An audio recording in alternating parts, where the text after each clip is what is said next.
Hello guys, dino ഡെന്നീസിന്റെ സംവിധാനത്തിൽ മമ്മൂക്ക നായകനായിട്ട് ഏറ്റവും പുതുതായിട്ട് ഇറങ്ങിയ സിനിമയാണ് ബസൂക്ക.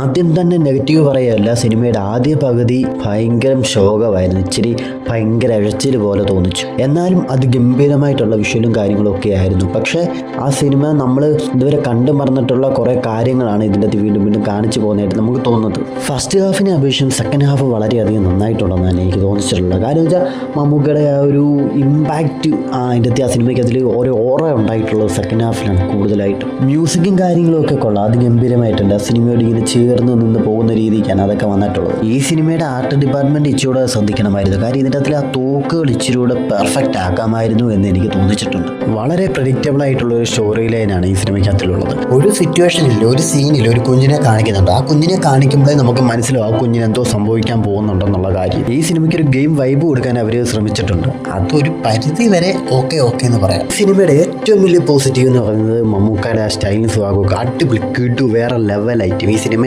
വേറൊരു തലത്തിലേക്ക് എത്തിച്ചിട്ടുള്ള ഐറ്റമാണത്. ഈ വീഡിയോ നിങ്ങൾക്ക് ഇഷ്ടപ്പെടുവാണെങ്കിൽ നിങ്ങൾ ലൈക്ക് ചെയ്യാനും കമൻറ്റ് ചെയ്യാനും ഷെയർ ചെയ്യാനും മറക്കരുത്. ചാനൽ ഇതൊരു സബ്സ്ക്രൈബ് ചെയ്യാത്തതാണെങ്കിൽ സബ്സ്ക്രൈബ് ചെയ്യുക. തൊട്ടടുത്ത് കാണുന്ന ബെല്ലൈക്കൺ ഒന്ന് എനേബിൾ ചെയ്ത് നോക്കാൻ. ഞാൻ ചെയ്യുന്ന ഓരോ വീഡിയോ നോട്ടിഫിക്കേഷൻ നിങ്ങൾക്ക് ലഭിക്കാനായിട്ട്. അതുപോലെ നിങ്ങൾ ഈ സിനിമ കണ്ടിട്ടുണ്ടെങ്കിൽ നിങ്ങളുടെ അഭിപ്രായങ്ങൾ താഴെ കമൻറ്റ് ചെയ്യുക. സിനിമയിലായാലും ഏത് കാര്യത്തിലായാലും ഏതൊരു വ്യക്തികൾക്കും പല വ്യക്തികൾക്കും ഓരോരോ അഭിപ്രായമായിരിക്കും ഉള്ളത്. അതുപോലെ എൻ്റെ അഭിപ്രായം മാത്രമാണ് ഞാൻ ഈ സിനിമയെക്കുറിച്ച് ഇവിടെ പറഞ്ഞിരിക്കുന്നത്.